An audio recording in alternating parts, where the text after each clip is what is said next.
সম্প্রতি একজন নেতা বলেছেন, মোল্লারা অন্য মানুষের ঘরে খেয়ে অন্যের ঘরে থেকে আবার 500 টাকা হাদিয়া পেলে নাকি ফতোয়া পরিবর্তন হয়ে যায়। ঢালাওভাবে এভাবে বলা কতটা সঠিক, আপনি কিভাবে দেখছেন?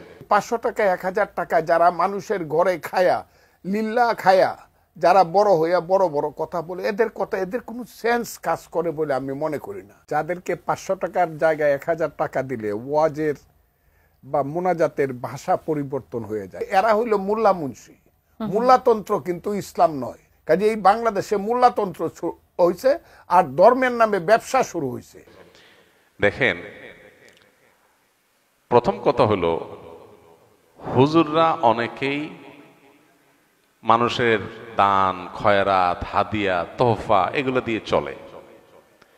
দান খয়রাত এদেশে কেউ জোর করে আদায় করে না, এটা খুশি হয়ে মানুষ দেয়। হুজুরের একবেলা খাওয়াইলো বা 3 বেলা খাওয়াইলো, হাদিয়া দিল, তোহফা দিল, এগুলো কি হুজুররা চাঁদাবাজি করে আদায় করে? কিন্তু যেসব নেতারা এই কথাগুলো বলে, ওনারা তো মানুষের কাছ থেকে চাঁদাবাজি করে টাকা নেয়। রাজনৈতিক নেতারা, আমি সবাইকে ঢালাওভাবে বলছি না, রাজনীতি করতে গিয়ে, নেতা হতে গিয়ে মানুষের কাছ থেকে চাঁদাবাজি করে টাকা নেওয়ার কালচারে যারা অভ্যস্ত, বা যেই সোসাইটিতে সেরকম কালচার পলিটিশিয়ানদের মধ্যে অনেকের মধ্যে আছে, বিভিন্ন দলে আছে, সব দলেই কম বেশি আছে, এই কালচারে যারা ডুবে আছে, তারা যদি আলেম সমাজকে বলে 500 টাকা 1000 টাকা মানুষ আল্লাহর রাস্তায় দিলে খায়, তাহলে এটা হলো চালনি সুইকে যে বলে তোমার পেছনে ছিদ্র আছে, ওইরকম। একটা হলো মানুষ খুশি হয়ে দিচ্ছে, আরেকটা হলো আপনি জবরদস্তি আদায় করতেছেন।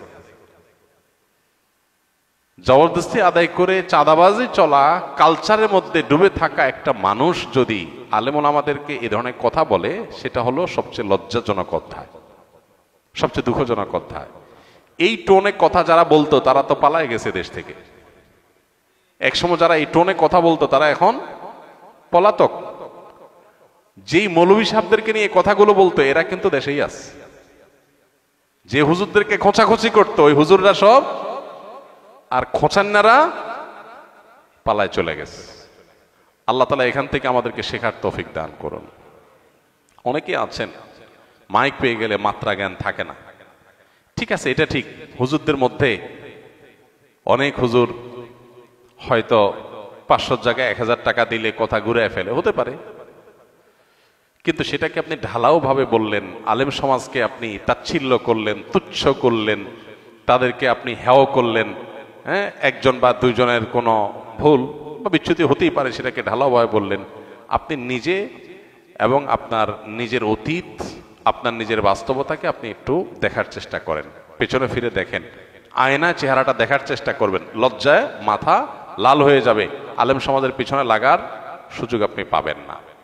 আল্লাহ এই সমস্ত মানুষকে হেদায়েত দান করুন, আমরা দোয়া করি। অনেক সময় দেখা যায় রাগের ক্ষোভের বশবর্তী হয়ে মানুষ ব্যালেন্স হারিয়ে ফেলে, লাগামহীন হয়ে যায়, যা খুশি তা বলে ফেলে, ধরাকে সরা জ্ঞান করে। কত হুমকি ধামকি দেশে আলেম আমাদেরকে মানুষ দিছে। তাদের অনেকে কবরে চলে গেছে, অনেকে দেশ ছেড়ে চলে গেছে, অনেকে এখন প্রায়শ্চিত্ত করতেছে। তো আমরা এই ভাইয়ের জন্য দোয়া করি, আল্লাহ তাআলা ওনাকে হেদায়েত দান করুন। অনবরত আলেম সমাজের বিরুদ্ধে বিষোদ্গার, এটা লক্ষণ খারাপ। কোন ইমানদার কোন আলেম সমাজের প্রতি বিষোদ্গার করতে পারে না। আলেমরা নবীদের ওয়ারিস, আলেমরা নবীদের ওয়ারিস। আলেমদের যে অবদান, সে অবদানের কারণে আপনি নিজে একজন সুসন্তান। আলেমরা যদি আমাদের মা বাবাদের বিয়ে না পড়াইতেন, তাহলে যারা আলেমদের সমালোচনা করেন তাদের জন্ম কি বৈধ হইতো? তো আলেমদের বিয়ে পড়ানোর কারণে জন্মটা কি হয়েছে? বৈধ হয়েছে। আলেমদের বিয়ে পড়ানোর কারণে আপনি বৈধ সন্তান হতে পেরেছেন। আলেমরা আপনাদের জানাজা পড়ায়, আলেমরা আপনাদেরকে নীতি নৈতিকতা শিখায়, যৌতুক প্রথাকে এদেশ থেকে বিদায় করেছে, বিতাড়ন করেছে আলেমরা। অনাচারের বিরুদ্ধে সোচ্চার থাকেন আলেমরা। আলেমদের অবদান খুঁজে পান না? হাজার হাজার অবদান আপনি খুঁজলে পাবেন। আল্লাহ তাআলা সেটা খোঁজার মতো বিবেক বুদ্ধি দান করুন। কোনো আলেম বা কোনো হুজুর বা কোনো টুপি দাঁড়িয়েলার কোনো কথায় আপনি হয়তো কষ্ট পেয়েছেন, হয়তো কেউ আপনাকে ঘোচা দিয়েছে, সেটা আপনি ঢালাওভাবে সব আলেমদের উপরে চাপানোর চেষ্টা করলেন। এটা দুর্ভাগ্যজনক একটা বাস্তবতা। আল্লাহ তাআলা আমাদের নেতাদেরকে সহনশীল হওয়ার তৌফিক দান করুন। কিভাবে মানুষ নেতা হয় যদি এতটুকু সহনশীলতা না থাকে, ঢালাওভাবে তার ক্ষোভ জেদ এটা উদ্গীরণ করে আলেম সমাজের উপরে। খুবই দুর্ভাগ্যজনক একটা বাস্তবতা। এদেশে আলেমদের প্রতি মানুষের যে সম্মান, এই সম্মান অন্য কোনো সেক্টরের মানুষের প্রতি নাই। অনেক পয়সাওয়ালা ক্ষমতাওয়ালা নেতা, তাদেরকে মানুষ সম্মান করে ভয়ে, আর আলেমদেরকে যে সম্মান করে সেটা হলো ভেতর থেকে স্বতঃস্ফূর্ত ভাবে। অতএব আলেমদের দেখে হিংসা হলে তাদের মতো চরিত্র অর্জন করেন, তাদের মতো হওয়ার চেষ্টা করেন, তাদের খোঁচাখুচি করে লাভ নাই।